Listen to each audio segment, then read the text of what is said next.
Hello, family. Welcome back to Elysium, Weekend of Darkness.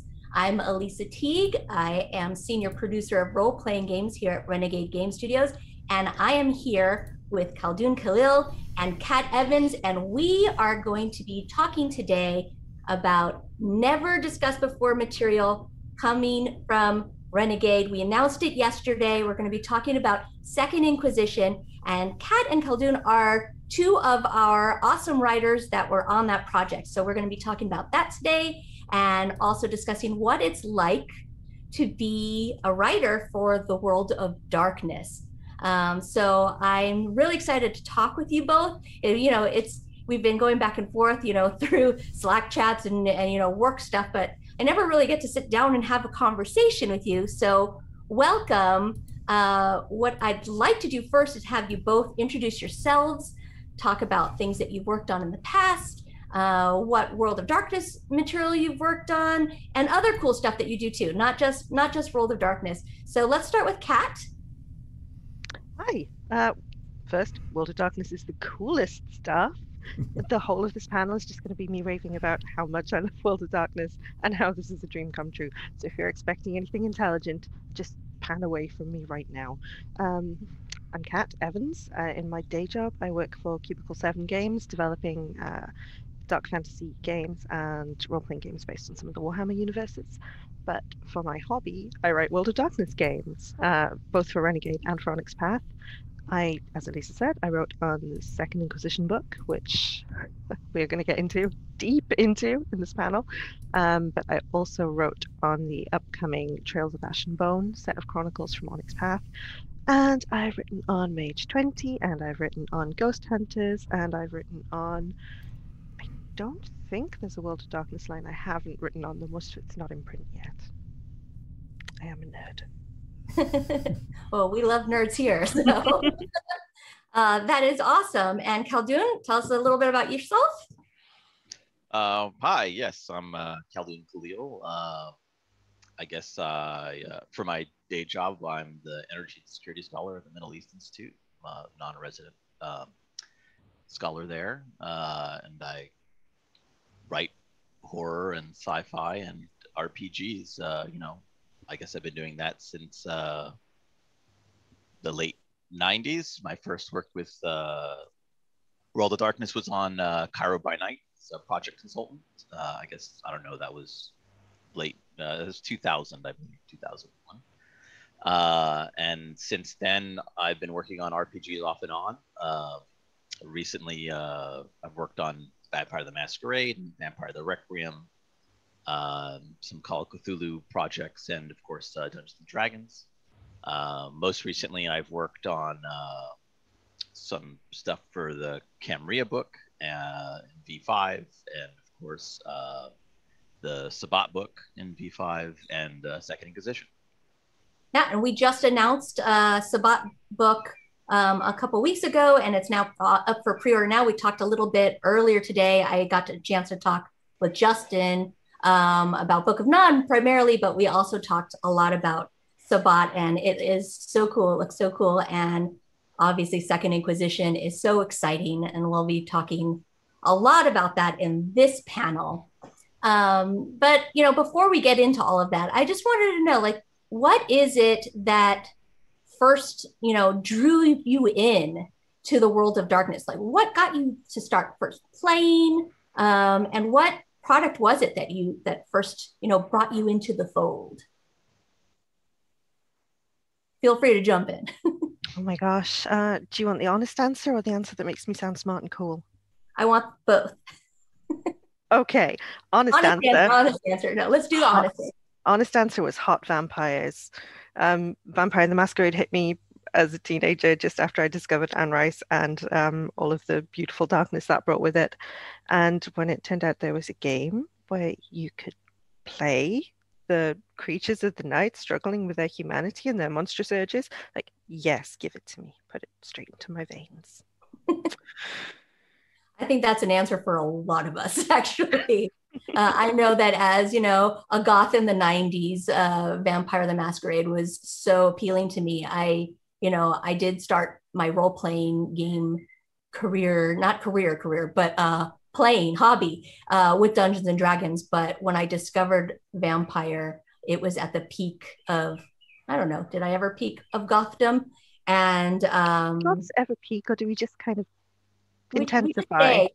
Yeah, we intensify. That's a good word for it. But I definitely, as a teen, I wore my fangs there are pictures of me on the internet, everybody. I'm just letting you know that I wore my fangs to school in long velvet dresses and like black veils over my face and to school. And I just wanted to be in it all the time. And so, yes, vampire definitely drew me in, just wanting to be part of the world of darkness, of course. So you're not alone there. What about you, Aldrin? I mean, same answer. But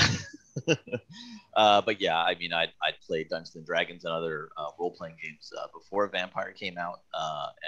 Yeah, when it first came out, I actually was working at a RPG store when it first came out. So, I saw one of the, earliest kind of soft-bound editions of it with all the black and white line drawing. And, that was the first book I picked up. Because I think one of my store mates had been to Gen Con and gotten like, some of the physical copies there that year that they, was only at the con.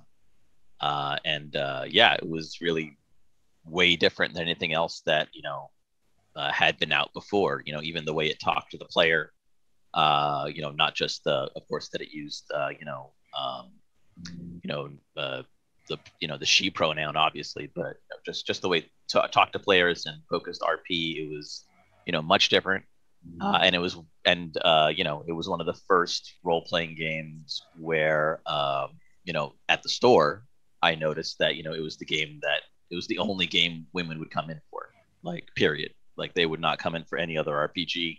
Like, our store, even though it was owned by a woman, was basically a woman-free zone until Vampire showed up. Then suddenly I noticed that, women my age were coming in, and that's the only game they were interested in looking at.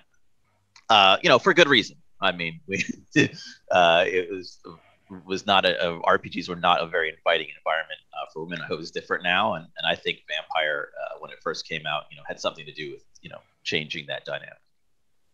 Yeah, it definitely was progressive in its time, and so we can definitely thank the brand for that. And really was a leader in, you mentioned using the she pronoun, and that really was, I don't know, a first, but definitely an early leader in that. So yeah. So this leads into the question that always needs to be asked. And funny enough, World of Darkness just released their online quiz to find out what clan you are. Now, a lot of us already had our own feeling of what clan we are. I don't know if you took the quiz or not, and if it matched up with, who you always thought what clan you always thought you would be in. But what clan are you? Well, the quiz says I'm Gangrel. Okay. Which, based on how much I like to be left the hell alone, with preferably surrounded by animals, yeah, that tracks. I thought I was a Toreador, but I will take it. I think I may have aged into Gangrel. Did you take the quiz, Khaldun? Oh, yeah, I went through the quiz. I did every question. I hit the submit button, and it gave me a huge error. And I was like, okay, that's a sign. So I was like, I just took that as a sign, and basically, said, okay, this quiz obviously doesn't want me to take it. Maybe it has some facial recognition software. I have no idea. Or maybe my answers, blew its mind. So I'll take that. I'll take it. My answers blew its mind. So obviously, I'm actually as innocent. You came himself? No, definitely not. Definitely not. That works. I'm not that old. Oh my goodness. I think the family may have at times overflowed the quiz. I heard that in just under 2 days that there were like 50,000 or more views of World of Darkness tweeted about it. There was more than 50,000 people took that quiz Wow. in just under 2 days. So you may want to try again if it was being a little overloaded in the first day or so. Mine was right on the money. Well, right on the money of what I've always thought. I've always identified as Toreador, and that's what I got. So I don't know if it's a good thing or a bad thing for me that I'm so easily pegged, but I thought that it was really cool and a really well done quiz. So it shows also, I think, as writers, the styles and what we all kind of bring to the table, right? And so with writing and Second Inquisition, what was it? How did you feel when you were first of all, I approached you both to write Second Inquisition, so I sort of know, but to tell everybody else, like, what were your feelings on the Second Inquisition, and how did you feel going into writing the book?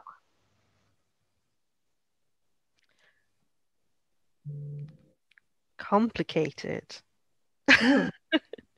I mean, I love vampire, and I love all of the drama that vampires bring on their own. So building out literally the worst aspect of the setting, like frankly, the darkest thing in the dark role-playing game, is kind of intimidating, but really, really fun, really interesting thought exercise. Yes, yeah, I'll reiterate some of that as well. Yeah, definitely. Like I don't know if it's something about me or just coincidence, but I often get tapped to write for the darkiest, shadowiest, grimmest parts of the world of darkness. Like with Belial's Brood and Vampire the Requiem or Sabbat. So so I was like, oh well, Second Inquisition, how hard could that be compared to Sabbat book? And then it was like, wait a second, actually, because when you're talking about human actors in a vampire world, doing these like evil, nasty things when they don't have the fallback of they have a beast and all this stuff. They're just doing nasty things because they're humans, and that's kind of unfortunately seems to be default mode. That as a writer can be challenging, right? When you're just talking about people doing nasty things. Definitely. I mean, I know going into it, when we decided that this was going to be the next book, it was exciting and frightening to me, because there is the aspect, like you said, Khaldun, there is the aspect of it's easier to write monsters when they're monsters, right? It's pretty difficult to write monsters when they're human. But before we get too far into that, I just want to make sure that we talk about Second Inquisition as a whole. For those in chat, for those watching right now who don't know what the Second Inquisition is, basically, this is a time period that is going on right now where there are factions of a coalition that are hunting vampires and other beasts, right? And they are, as you said, they're the worst, right? They are the monster. I've been saying it this whole time, like they are the monsters to the monsters. They are the reason why the Masquerade is so important, right? They are hunting you. They are always out after you. And, it is, I think for all kindred, that's the thing that, we fear probably the most. I mean, there's a lot out there for sure, but as far as antagonists go, to me, this would be my ultimate fear if I was really living in this world. And it's important for people to know that this is not, the Second Inquisition isn't a group of people, right? It's the Second Inquisition is not an entity. It's the time right now. We're in it right now. Like one of the greatest lines, in the pretty much the opening of the book, and I'll spoil one line for everybody, and that's all you're gonna get, is you can't call the Second Inquisition on the phone. You can't email them at si.gov, right? They're not the faction. There are lots of different entities all over the world, whether it's government agencies, church agencies, and other groups, vigilante groups, all that work together, but they're different groups of people. So it could be coming from anywhere, right?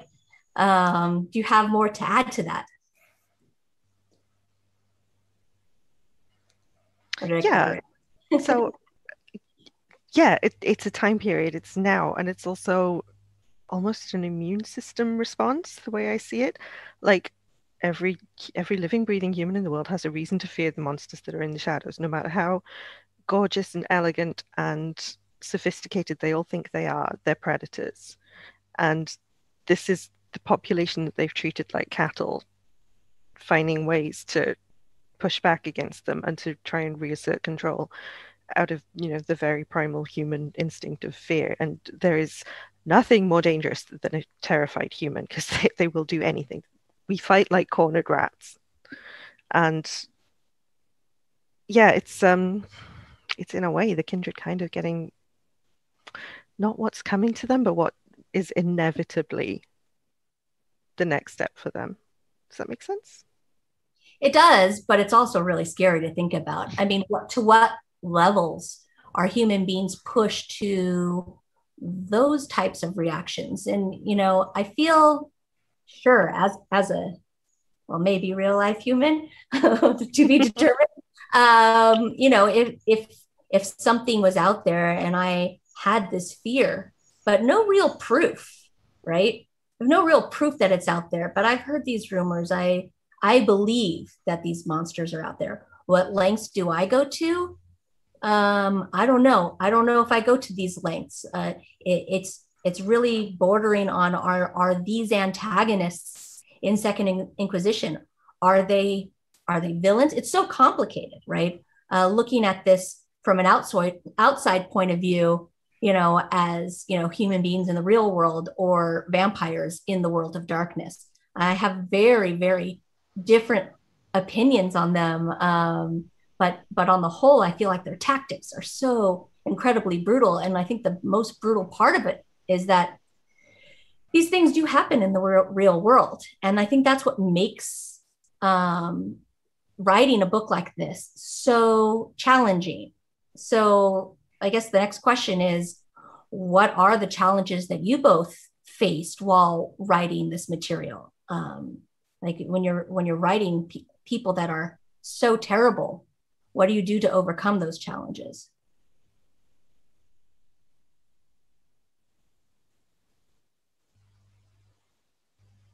I feel like I'm stumping you.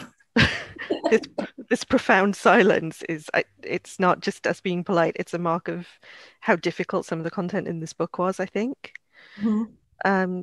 We're both experienced horror writers, and Elisa, I know you're experienced with a whole panoply of genres, but these people are villains. Like, for all I say they're a natural response, they are awful people. You take one person's fear and you multiply it by the fear of everyone they come into contact with, and they are capable of anything. And it got to the point where we were, or at least where I was researching for this book, and what I was researching was just atrocious things that human beings have done to other human beings in real life. And it's unpleasant to confront. And I think as a storyteller, you have to think pretty carefully about how much of this you want to show to your players. Like you have to have a group that's almost braced for what the Second Inquisition is going to bring. Well, the wonderful thing that I love about the 5th edition books is that we have great player tools. We have safety tools and information really well up front in the books, with getting your players' comfort levels, like what is okay to bring to the table and what's not okay. And I highly, highly recommend to all storytellers out there to have that first session and kind of figure out what those lines and veils are, right? What do we want to play with here? What do we want to use? Are there levels? Are there points of discomfort anywhere in the group that we can avoid? And we talk about that in this book and others. And I really think that that's important. And it kind of goes along. I have jotted down a couple of questions that I definitely wanted to make sure to hit. And my question was like, in a game where characters are monsters, how do you go about writing the monsters to these monsters? And I think that's really what we're talking about already. The Second Inquisition, the threats during this time are terrifying. But I think that's what makes it so cool, because, it really makes your players have to think in ways and feel in ways that puts them right into the story. And unlike in other like fantasy genres where it's really make believe, like, there's not going to be, some dragon, or at least I hope not, that's going to come out and burn the town down. But in this case, these are real things out there, and I think that makes play get more creative. And even though it's scary, and especially if you like, this is a horror genre, if you like the horror genre, and you're playing, obviously you do if you're playing in these games, it's what makes it more fun, even in a terrifying sort of world. What do you think, Calvin? Yes, well, yeah, I mean, that is the hardest part, is you don't want to, like, you wish to be informed by the real world, but you don't want to overlay vampire stuff on top of real stuff. Like, you always want to separate. You don't want to commingle, actual events or actual atrocities with, the fantasy world. You definitely want to separate the two. And where you can, you want to inform. You want to, you'll not necessarily draw parallels, but you'll definitely take inspiration from real world events so that you can inform, your players that, these are terrible things that actually happen to real people. So that they know it's in the realm of possibility, and hopefully, raise awareness at the same time. But keep it separate, and that's the hard part. Definitely, I think the right words that I should have used is, it's a mirror world, right? It's, these things aren't, we are not writing about real factions, obviously, but there are similarities, there are comparisons that can be drawn, and that's where writing stuff like this gets a little tricky. But I think that's why I approached the both of you and our other writer and dev, Kenneth Haidt, who's amazing, because I know that these topics have to be approached with sensitivity and knowledge and research, and I knew that all of you would hit it out of the park, and you did, for sure. So that makes it, I don't know. I'm really, really excited for people to see this material, because I think it was handled so incredibly well. And, I think that the Vampire the Masquerade has been lacking in like serious antagonists for a while. We talked about it yesterday. There have been all these really cool source books. There's a core rule book, and then there's Camarilla and Anarch that kind of came out, which is great for characters, building your characters and basic storytelling. But we are now doing back-to-back antagonist books with Sabbat and Second Inquisition, and now this is where we build our stories from. This is where we build all of what we're going to do in our games, and I'm really thrilled and excited to like really dig into it. So away from like the difficulties and the challenges of writing something like this, what was your favorite, segment of the book? What was your favorite faction of the coalition to write, and why?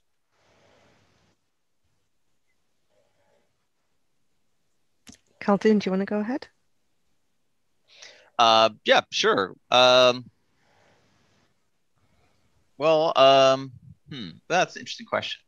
I guess some of my favorite parts was really talking about the structure of the organization, and I think this goes back a little bit to what we were talking about earlier about the Second Inquisition doesn't have an address. It's more of an event or a system than a place or a group of people even. And I think writing about that is very interesting, especially in this, in the world we live in now, where there are just, so many systems of, oppression antagonizing, us and real world people today. And, what do you do about these like massive faceless systems? There are people working for them, and most of them are terrible. But on the other hand, if you take out or remove or convert or who knows what, 1, 2, 3, 10 of them, what difference does that make in the big scheme of things? Like, how do you fight an entire system designed, to break you down, take you apart, or worse? And I think that's really what I found the most fun, is writing about the system and the weak points in the system and how the system interplays with each other. And how in many ways the Second Inquisition, what makes it, the event, the thing, the conspiracy, so evil, is that, as we were saying, if they were just hunting vampires, if that was, really what they were all about only, then maybe, the vampires deserved it. I mean, vampires are terrible. They've been, plaguing humanity forever. But as with all humans who get power, that's not just what they're about. They have a secret, massive global conspiracy. They're just going to hunt vampires, and do the good thing. No. That's not how humans work. When they get power, they use it for what they want. How about you, Kat? I'm greedy, so I have 2 answers. So I did a lot of writing on the Society of St. Leopold, who I adore. There are classic Catholic inquisitors. Lots of prayer, lots of burning. And what I really love about the Society of St. Leopold is there is space in my heart for the penitent vampire, right? The repentant one who doesn't want to be a monster and believes that they can be redeemed and they can be something more. And I love that the Society of St. Leopold they will flock towards the society like moths to a flame, and the Society of St. Leopold will burn them. Literally, actually, this is barely a metaphor. I love enemies that the characters are inclined to interact with, and I think there's such a level of guilt and shame and classically angst in vampires that there's a certain temptation towards even an unfeeling enemy religion. So I really like setting up that conflict, and I really like tempting player characters into just a tiny spark of hope that they really can't afford to have. But practically, I also wrote a lot of the Inquisition tactics. So a lot of the way that the different Inquisition organizations take on different types of feeders and different types of coteries. And that was just a really entertaining logic puzzle, just to sit down and think about, okay, how do I wreck this character? How do I destroy this entire way of life today? And I had a ball doing that for a couple of weeks. It's interesting what you're saying about, the vampires that work with or flock to these factions that are their enemy, right? But there are whole sections that talk about actual vampires that are, working with the coalition, right? They are traitors. There's no way to like mince these words, right? How do you feel? Like, I don't know how I would feel if one of my own went and, was a spy, was working for the coalition. It's just such an interesting thing to play with story-wise. And for me, I'm a puzzle designer also. I put a lot of puzzles and intrigue into the games that I write, into the stories that I write. And I feel like there's so much intrigue to set up here. There's so much that we can weave into the chronicle that we're running, with, who is really a villain, who is really our friend. Can we trust our allies? Can we trust the promises that are made to us by these humans that may come to us? Or it's very, very interesting. And I think that's my favorite part of this book, is that there's so many different factions. There's so many different ways to incorporate the material in this book into what you bring to the table that, I don't know, it's just, delicious is the word that I have for it. It's just, yes, there's so much to consume here. So that's what I'm excited about for sure. And so, I mean, for me, that's the first thing that I'm going to bring to the table. And I already have so much in mind, of what I'm going to be doing, in my own games. Have you already set up stories that you're going to bring into your own games that are using this material? And, just for those watching, like how would you incorporate this in your ideal first game? Not to spoil for your players, of course. Oh, my players are terrified already. Yeah. There's so much actually that I don't know what I'm going to use first, in all honesty. I mean, you've got kind of quite classic intelligence agency villains that you can set up. You've got the religious inquisitors, you've got the Arcanum are making an appearance tangentially in this book, and they're super fun to use. But I think the first thing that I'm going to want to do is some kind of divide and conquer storyline to play on that big streak of guilt and angst and see which amongst the characters' allies they're going to lose to the Inquisition and in what ways. And I'm very much looking forward to just slowly tightening the net around them as the Inquisition apply all of these different techniques and all of these different types of agent to just cut away so much of what the player characters rely on. I think I'm the monster. I think it's me. Well, you sort of, as the storyteller, you're the monster. It's my job, yeah. I mean, I always have this thing about, is it storyteller versus player? No, we're all telling a story together, right? But come on, in reality, we all know it is storyteller versus player in a lot of cases. It's storyteller versus characters. It's always storyteller versus characters. Okay, versus characters. That's true. That's true. We love our players very, very much. And actually, going back to what we said about, safety tools and needing to prepare your group, I think these are going to be storylines where my players and I devise them together in advance and we just have fun working our way towards an endpoint that we're all kind of expecting. Like, you don't always need to have twists and surprises and shocks. I think it's just fun to have an arc and for everybody to shape it towards kind of a common goal. And I think that's the best way to use the Inquisition. They're not a stick to beat your players with, however much fun that is and however much damage you could do. They're a really cool set of tools for everybody to explore together. Yes, as a fellow sadist, I know it's lots of fun to beat your players with, rhetorical sticks. But yeah, I agree completely. I think one thing that this book, right off the bat, will be basically give an opportunity for me, and I hope other storytellers to do, is right, to sit down with your players in a game zero or whatnot when you're introducing these villains and say to them, these guys, these guys aren't fair in a sense, they're powerful and, they have systemic power that they're going to bring to bear against you. And they're going to come at you in ways that you might not be able to fight against.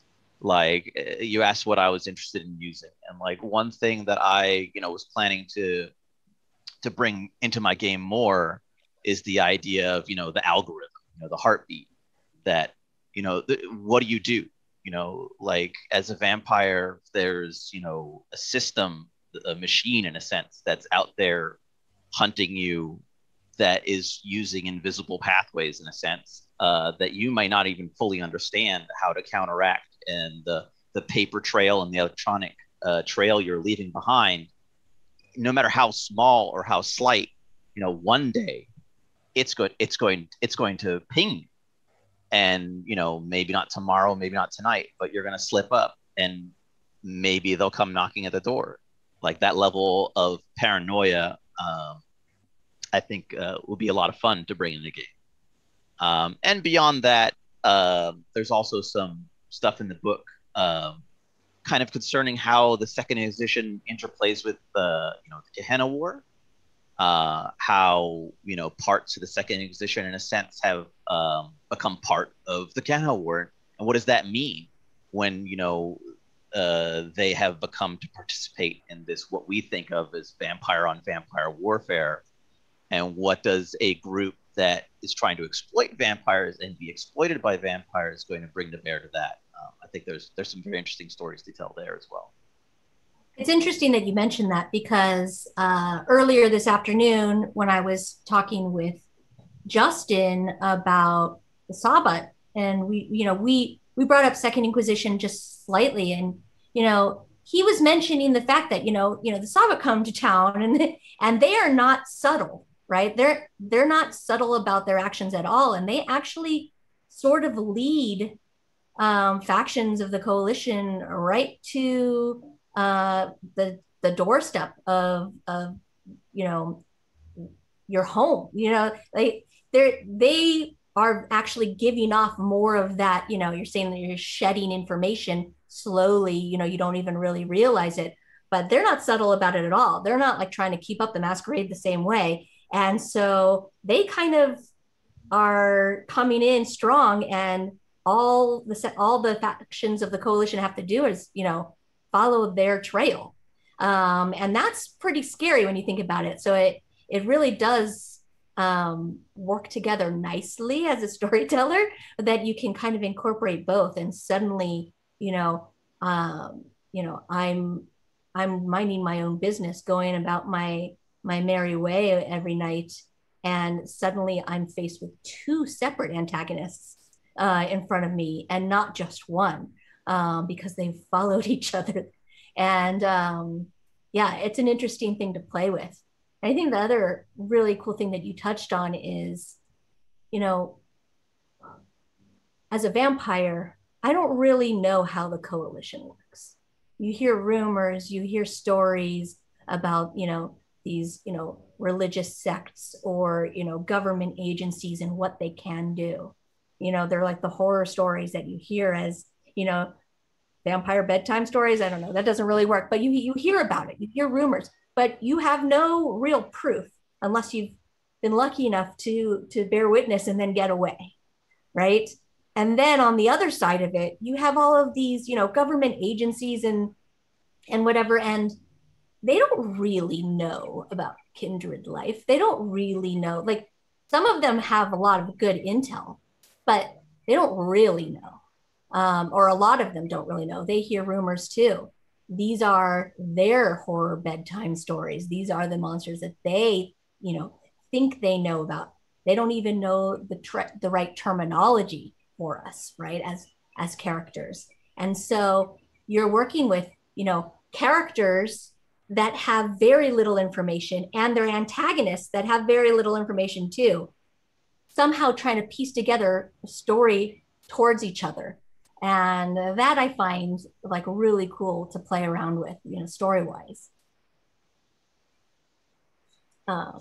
Yeah, so, we talked a lot about Second Inquisition. I don't want to, spoil the entire book. We talked about a lot of the factions and how, what we would play with, but I really want to dig into the writing process, because this is a creator panel. You're both writers. You've written a lot more than just Second Inquisition, but I definitely wanted to give those watching, a little bit of tidbits, before the book comes out. But when you're writing, what, especially for World of Darkness, but vampire in particular, because that's what we're talking about here today.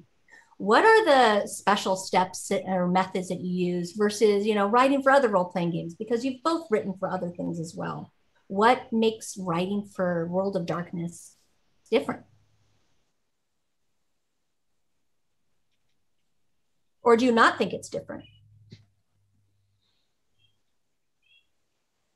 Do you want to go first, Kat, or should I? You can jump. Go ahead. Want to jump in. Oh, okay. Well, yeah, that's a good question. I think every property has its own voice. I think that's really what for me as a writer, I feel that every property has its own voice and its own, limits and parameters. What might be okay in a sense for, a Call of Cthulhu voice, let's say, is not going to work for Vampire the Masquerade. Like, one thing that, Vampire and other World of Darkness properties, bring to the table is, you have to adopt a kind of not necessarily gritty, but definitely a street or hip level vernacular. You have to engage with people on a level of dialogue where it's less, authorial in a sense. You're less of a narrator and more a conspirator. You're letting them in on a secret, and a lot of the text in some sense has to read in that you're trying to convince them that what you're telling them is real, so that they always suspect that it's not, and that they have to read between the lines what you said, and that when things contradict each other in the text, hopefully not in the third person text, but when things contradict each other in the text,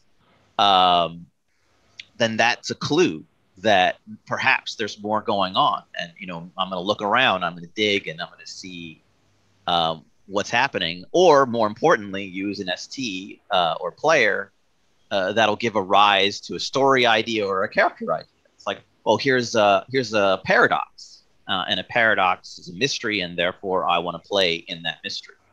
And I think that's something that World of Darkness and Vampire particularly, really brings to the table, and you have to be aware of that as a writer. Yeah, I would definitely very agree with that. insightful and very true. Yeah. Kat, what do you think? So I'd have to agree with all of that. But I think the thing that I personally do differently when I write for World of Darkness is that I always start with, regardless of what I'm writing, whether it's a faction book or an adventure, I always start with the people, because fundamentally World of Darkness stories have always been about people and how they respond to one another, and it's always about their goals and what they're willing to do to achieve them, and the ways in which they're willing to hurt other people to achieve them. So if I'm writing a fantasy adventure, it might be about a big idea, or it might be about a cool location and ways to explore that. But whatever type of monster you're talking about, whether they're bloodsuckers or humans or traumatized fae, the World of Darkness always comes back to very, very human motivations, and that's always where I start. That's cool. Yeah, I think for vampires, especially in particular, it's touted as the game of political and like personal horror, and so that for me is the starting point, and that goes a lot in line with what you're saying, Kat, because it does start with, what are my motivations as a person? Yes, I'm a vampire, but I'm a vampire that's still clinging to my humanity. In different levels depending on what type of vampire you are, but on the whole, you still have that there inside you, and what is that personal motivation? What is it that is driving me to even go on, right? What is it that is what is my unlife about? How do I spend my nights, and why? Why do I do something? Like, how am I willing to compromise my perfect vision of existence for all of these other creatures that I need, that I'm dependent on, and that I'm connected to? Right. I mean, it's so different. I've written for a lot of fantasy things too, and you're right. That is much more of like the big picture, like, oh, here's a cool thing. Do you want to go do the cool thing? And that is, there's the story hooks for adventures like that are okay. There's this huge, monster that you need to slay. It's a really cool thing for your to put on your resume, or here's a bag of gold. Do you want that? Those aren't the motivations that you find in the World of Darkness. The motivations that you find in the World of Darkness are a lot more internal, and they're a lot more psychological. Yes. And I think that makes it so interesting to write. And interesting to play. And I definitely approach the material in such a different way because of that. So for me, that's a great jumping off point. I also really, with vampire in particular, and that's what I have the most experience with personally. We have this source material that is not only source material that goes back 30 years, right? But also, for 5th edition, we have this awesome, core rule book that we're working off of. And now the way that everything works is that, Paradox is developing all core rule books internally and then giving it over to us at Renegade. And then we are developing and writing supplements to follow those things. And we're working so closely with them. And I feel like the writing process is really cool because we're working as a team of sorts, back and forth with World of Darkness at Paradox. And, just having this creative team that knows every little thing, everything is so pre-planned. Everybody watching, just so you know, we have plans for years already of what is coming. And so everything can be interwoven so specifically because we're so focused on what we're doing. And it's all because we have this, great source material that's coming straight from the horse's mouth, the vampire's mouth, somebody's mouth, the Paradox's mouth. And crafted monstrosity's mouth. Right. But it makes everything so cool to do because we can take these creative ideas and we get like amazing feedback. And I think that the writing process has been so streamlined. I think with Second Inquisition, I mean, I was so pleasantly surprised I wasn't surprised because I knew I chose the greatest people to be working on it. I will say, but we sent in that draft and Paradox is like, yeah, this is awesome. And it was just the greatest feeling, right? To get back that type of feedback straight off the bat for what was essentially the first World of Darkness book completely done through Renegade. And not just through Paradox or reprints before. And so it's a really cool process for sure. So we're talking about the writing process and everything, but I know there are a lot of people out there that are watching that want to write for World of Darkness material. They've been fans for a long time. They've been creating their own stories at the table, their own chronicles that have gone on for years. And they have great ideas and they want to write. What's your advice for people that, want to get out there and have their name in that book? Kat? I mean, just do it. Do what I did. Start self-publishing. The Storyteller's Vault is right there. You can't publish for 5th edition on it, but you can publish for a lot of classic World of Darkness settings, and it is a great way to refine your skills and get feedback from players. And that's the most important thing in making a writer, right? It's not just having the great ideas, it's learning how to communicate them clearly in a way that's fun for people to use. And people who pay $5 for your book on the internet, they're very, very open to giving you feedback. So yeah, just do it and have fun with it and keep doing it. And eventually good things happen, I think. I mean, I think it's a really good way to get recognized too. I mean, I know that I read a lot of material from aspiring authors, no matter what the genre is, I will say. So getting out there, practicing on writing different, stories and adventures for anything, just getting your words on paper is really important. And so I think that's really good advice because the community will tell you what you need to do to get better. And then once you're at that point, then that's when you're going to get noticed. How about you, Khaldun? Yeah, well, I mean, things are very different than, when I first started writing. It's a much larger community, and, it's a lot easier to get in touch with people. Back in the day, it was just a matter of, you had to go to a convention or, you had to know somebody or you just basically had to literally call White Wolf on the phone and hope that somebody picked up the phone and was going to talk to you, as I know one or two people did back in the day. So I'd say now, now I'd say it's not easier, not at all, but I would say that now I think you can become a writer by, developing your strengths. if you have ideas, want to write, and especially if you or someone know desktop publishing, know how to use those tools, then yeah, get on the Storyteller's Vault, self-publish, put the ideas out there, preferably, and get paid for it through the vault. Or if you're not necessarily confident writer yet, then you could develop a presence through social media. People do YouTube channels. If that's your strength, or even Twitch streams, like do that. Put yourself out there, get your ideas about the World of Darkness out there.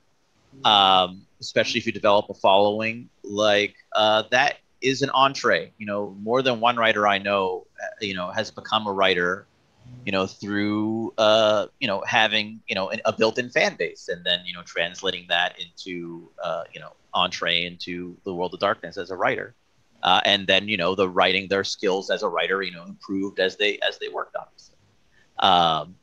So yeah, play to your strength, and play to who you are as well. Like if you bring a new perspective, I think that's the best thing. Like when I come across an idea on the vault or on the web that's one that I've never heard of, perspective I've never seen, like that's the person I want on the next book, in a sense. Like I want more of that, because yeah, it's been around 30 years, and we there are lots of, we don't want the same story.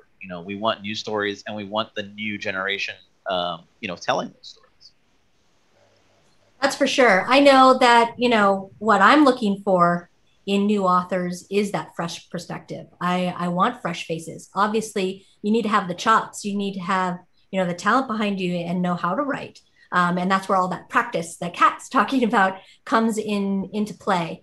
But then once you do have that, having new perspectives, new ideas, that's the way forward for this brand, for sure. And so that's really good advice too. Thank you both for that.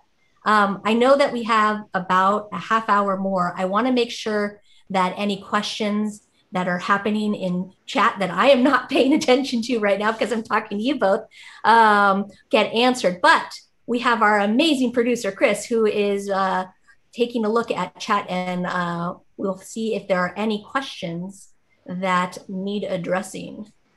Chris?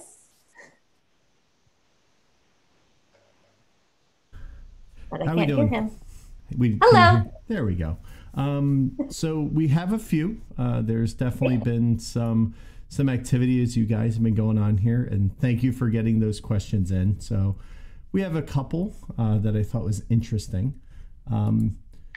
Let's see. Let's get this one up here first. So this one comes from Chilene, who has a lot of good questions. What's your creative process when you have to write the next article? Do you concentrate on the story, the character, or the world, or other items in the environment? One of you want to take that one? Or I'll jump in. Sure.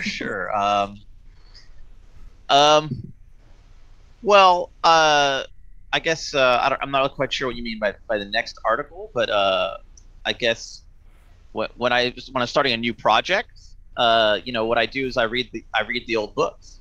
When writing on Sabbat, I go back to the Steve Brown Sabbat book and all that stuff, and really dig in. For the Second Inquisition book, I read I didn't really reread Hunter's Hunter or any of those books, actually, because I'm pretty familiar with those books because it was such a new thing. So I decided I had some ideas or concepts. I knew this was a conspiracy or a system. So I actually reread the first edition Book of the Worm, actually, because I felt it really reimagined how the worm was presented in that's also a Steve Brown book. Oh, I got I'm eating his lunch. Anyway, so I felt that really reimagined a core concept of the World of Darkness at that time, and I feel that's what we're doing now with the Second Inquisition, is reimagining the idea of what a hunter is, now that it's no longer just the crazy guy at the end of the block with the stake. Now it's the system, and a system that's not cohesive. Like with the Book of the Worm, it really broke down how the worm was this kind of hydra that everyone saw it as this monolith, but in a sense it was actually this fractured mess barely taped together, and that punching it in a sense might shake it up, but how do you wrestle with it? And so that really informed my writing for this book. And that's really with an IP that's so large and old, I feel that's kind of what you have to do to get a grasp of it at first is, tackle the history and then come up with something new. How about you, Kat? You definitely have to know your history. For me, that's usually the second step. Like the first step is to just sit with the concept and think and it's something that I learned from early World of Darkness games actually, is to start with the themes and the mood. How do you want this to feel, and what are the stories that you want to tell and the messages that you want to convey? And then once you have that, you can turn that into, what kind of content do I need to deliver this to players and help them to do the same thing. So once you know that you've got a mood of like paranoia and claustrophobia and this entirely like alien entity, because that's what a system is to a vampire, right? They're very personal, but fighting a government system is a whole new concept to them. You can think about what kind of tools you need to give your NPCs, what your storyteller characters, I write too many systems, what kind of tools you need to give your storyteller characters, what kind of traits are going to make them effective to convey those moods. So that's always my first thing with a new brief. Chris, you said that they had a lot of questions. Were there more? There's a couple more we can kind of hit real quick, and a few of them have to deal specifically with Second Inquisition. So, let's see. I like this one too. Same person. I told you she had good questions. Is the Second Inquisition, as these different agencies, are they aware of other beings besides vampires, or is it focused on vampires? Kind of storyteller's choice, really. We have written the Second Inquisition as antagonists for vampires, so what we've said about them pertains to vampires, but they're a very flexible antagonist, and you could certainly use them to threaten other types of monsters and other types of protagonists in your worlds. Yes, I mean, who's to say when a report comes across, somebody in the CIA's desk, right? And there's a report of, a human that's been killed. There's a mysterious, murder, and there's blood and there's everything, but now there are slash marks. Is this a vampire? It sounds like rumors that they've heard, but it could be something else. They still don't really know all the details of everything that goes bump in the night out there. So I think storyteller's choice is a really good term for it. Use these the way you want to. It's your table. Yeah. I mean, there's certainly certain elements, I'd say, that in parts of the book, there's certainly hint that some of the factions know more of the supernatural beyond vampires. But definitely the focus of the book is vampires. Like, this conspiracy exists to destroy vampires. Like, some of the factions or elements of the conspiracy may be hunting other creatures, but as far as Second Inquisition as an event, it's definitely very vampire focused, and the book reflects that. Yeah. It is a Vampire the Masquerade source book, officially. So yes. You can take that with however you want. Well, you said that they settled a discussion in their community, so they're gonna snip that and then replay it for all their friends every time it comes up. I guarantee. Oh, right? Okay. Because that's how these things go. I never wanted to be canon. Oh no. I'll take a meme stance of some kind. There you go. Meme stance. Exactly. So the last one, and then I'll let you continue on. So they know that you said that your games tend towards more combat, Elisa, and their players also enjoy that. Does Second Inquisition have any new or expanded rules for a more tactical combat, or new weapon stats, or anything along those lines? Cat's making faces, so I don't know what to talk. So many. Yeah, there's a lot of new equipment and a lot of new ways to apply it. Everything from kind of quite low level stuff that you could throw into a game that wasn't focused on the Second Inquisition to some really quite high-spec things that your players are going to be very unhappy to see. No spoilers. Yeah. And the cool thing about it, and then I'll let Khaldun start. I don't want to be interjecting so much, but there are so many, built out. There are so many built out characters that you can throw at your players that are included in this book, already done for you, and they are scary. So yeah, Khaldun, what were you going to say? Right. Well, yeah. I mean, that was kind of for me also.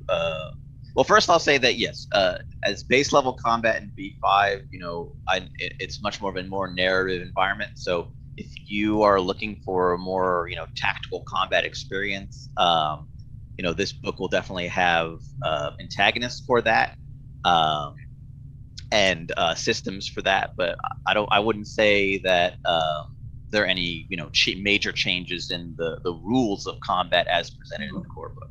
I will, and then I'll say for me personally, with a background in military technology and all that, it was very fun to work on a book where suddenly it was relevant to know about loitering munitions and so on and so forth. Let alone all the other gross things that are at disposal of the governments that exist today, that they're using around the world. And if there was a global threat of vampires, who knows how they would use these systems against them. And Vienna didn't happen because of a block of C4. Like, there was a lot more involved, and the book talks about that. Although I did learn how much you can achieve with a block of C4. A lot. So we have got, sorry if I could, we have got great combat options, but actually we've also got a lot of other ways to use the Second Inquisition. We've talked about them a lot as antagonists, as people who are going to destroy your players' characters in a very physical, final way. But some of the most fun character archetypes to use, I think, are some of the analysts and the profilers that we've got in there, who are easier for your characters to interact with in a way. And you can have a really fun game of cat and mouse with them, and you can also play on those investigative and social skill sets that are a lot of vampire strengths. So there are, they are a really flexible set of antagonists. Yeah, I think the idea of having the coalition infiltrate a coterie, right, and actually spy and bring back information is even cooler than just coming in with flamethrowers and burning everybody up on sight. There's a lot of scary stuff that can happen psychologically, and then by them playing the long game than them just coming around staking vampires. So there's so many different things to play with. I think that's I said this at the beginning of this panel, there's so much in this book there, and it's so varied in what you can do, that we're really giving a wealth of information. I think probably I'm not going to say the biggest spread of assets for a storyteller that has been released so far, but we definitely provided a lot for you to play around with.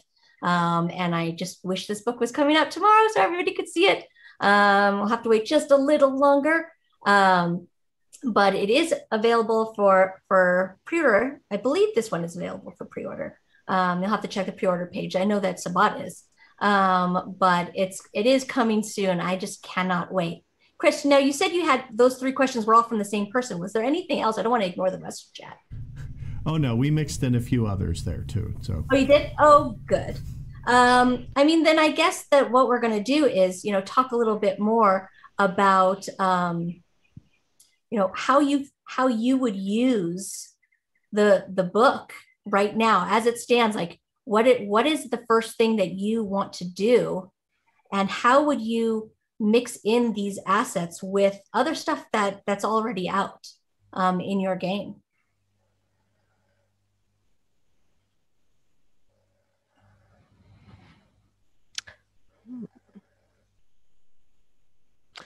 There are 2 really good pages in the core 5th edition rulebook that talk about all of the different ways that you can use the Second Inquisition, as everything from just like a whispered rumor through to knocking down your door and throwing in the explosives. And I'm really looking forward to taking some of the concrete pieces of information that we've got in the Second Inquisition about how they operate and who they are, and just starting to seed those into my game, and just seeing how the players react to them. Watching the players get really hung up on the Second Inquisition, turn them into a problem, I suspect. Yeah, for me, I guess there are two things that I'm pretty excited to start using, directly from the Second Inquisition book, which is, we have several, elements, concepts, strategies, and antagonists that directly engage with players' herd and the way they feed. And I feel that's really exciting. I think feeding, should never be a drag for players. It should slow things down, but it should definitely be a thematic element, and it's important, where the blood comes from. And especially in a longer game, topping up in a sense can sometimes be, hand waved, and became less of a focus as players get involved in, the minutiae of politics and their personal vendetta. So, bringing the focus back to that by making it a problem, I feel there's some exciting stuff to do there. And also kind of show the varied, asymmetrical way that the Second Inquisition can come at players. And also there's kind of a almost QAnon-esque conspiracy idea embedded in the book that I am also kind of excited to play with. It's kind of, okay, there's a masquerade, and the Second Inquisition keeps a level of secrecy, but what exactly has leaked out, to the mortal populace? Like, what do they know now that the masquerade has been breached in so many places? Like, how have they connected that with other, crazy ideas, conspiracy like we see in our real world? And how has that affected the way they, interact with each other, and how vampires now have to interact with them? I love the fact that as a player, I can use conspiracy theory to as a countermeasure against any breach in the masquerade, because all you really need to do is call out a breach as conspiracy and, almost purposefully put it into the media, right? So that it gets called out as ridiculous, right? And I think that's a really interesting way that a player can, not to give away, my own personal secrets or whatever, but as a way that a player can, kind of cover up a mishap of sorts, because that whole notion of conspiracy and that the human population will believe anything, and then also hand wave it as, oh no, that person is, why would this person ever believe such a ridiculous thing? This is obviously fake. This is obviously not possible. Only if it really worked like that nowadays, though. Yeah, but magnetized vaccinations and all that. Hey, I am 5G ready, baby. Right, exactly. That's the danger now, right? It is the danger now, that's for sure. And there definitely is a population out there that believes in the conspiracy theories. And I think that's what makes, the coalition so relatable and believable, is that you can imagine that these people that believe this will get together and, form a militia, form a faction, start turning in their stories to whatever agencies are out there because they truly believe it. Using the conspiracy against them to make their stories seem weaker just seems like a good plan to me, because for most humans, seeing is believing, and without proof, without evidence, you can kind of take those conspiracy theories down. So it's an interesting flip of the coin of how you can, change the perception of a breach, just by calling somebody out and saying, oh no, they're just, I don't use the C word, but they are just being ridiculous in what they're believing, right? And they must have been mistaken, or they're believing a lot of indoctrination or whatever from other people, herd mentality that's not even true. So I think that's really fun to play with too, for It's sure. also really fun because it makes sense to a certain generation of vampire to do that. Like a young vampire, it almost seems like a really obvious thing to do. But if you tell a 200-year-old Ancilla that, don't worry, this is totally going to work, we're just going to broadcast this masquerade breach even further, it creates some really, really interesting situations in the hierarchy. Definitely. I mean, you can get in a lot of trouble for having ideas like that, but I think it would work for Oh, of sure. course it would. Yeah. Or just terrify the elders. Well, now I'm looking at the time. Now we're running out of time. So I just want to make sure that we talk to you both about, where people can find you on the internet, what, anything that you have coming up aside from Second Inquisition that you want to plug. I'm so happy that we got a chance to sit down and talk today. But, reintroduce yourself for anybody that joined in late and, say a little bit about yourself and what you have going on. Yeah, I'm Kat Evans. I write for Cubicle 7 on Warhammer Lines. I write for a lot of World of Darkness games, all coming out soon. And I recently kickstarted my own dark fantasy Dungeons and Dragons setting singular, called Dreadful Realms, which you can Google it. It's marvelous. It's about dead people. You can find me at Perpetual Gloom on Twitter, and you should definitely come and tell me all of the fun that you're having with the Second Inquisition when you get the book. Khaldun. Yes, I'm Khaldun Khalil. You can find me online at Twitter at @KKhalil. I talk about all kinds of different things, not just RPGs. And I have a Patreon, which is True Moon, though that is all that's just public. I just post things publicly, so you don't have to subscribe or anything like that.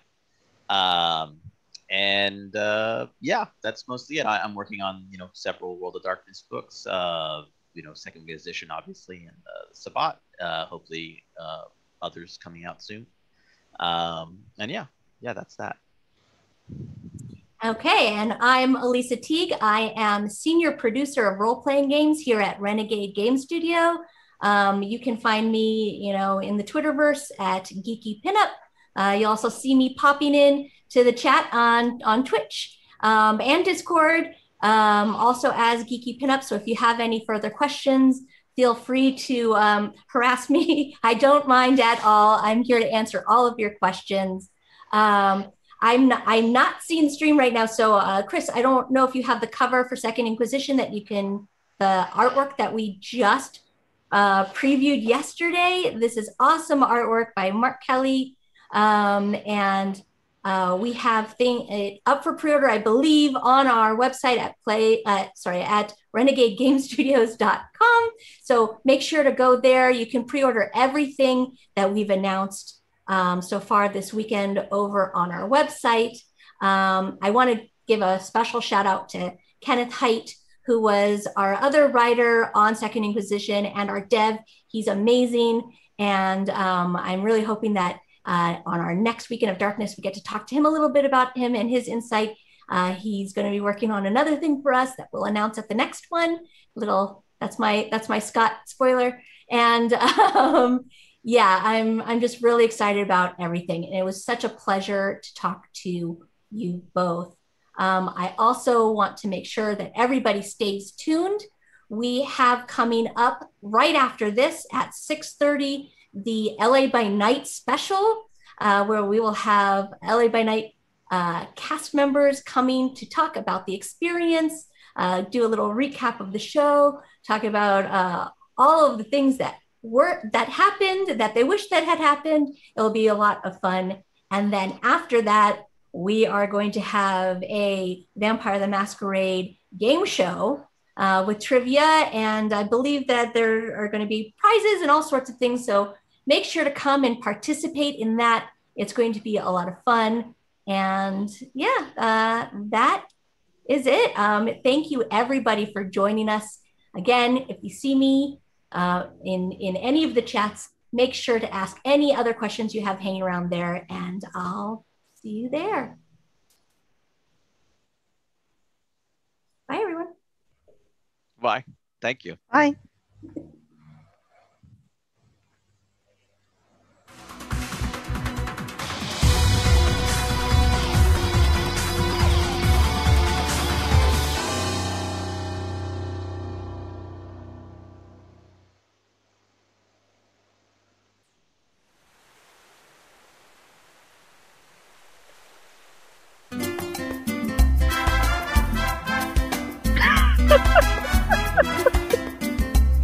That's our the nightlight.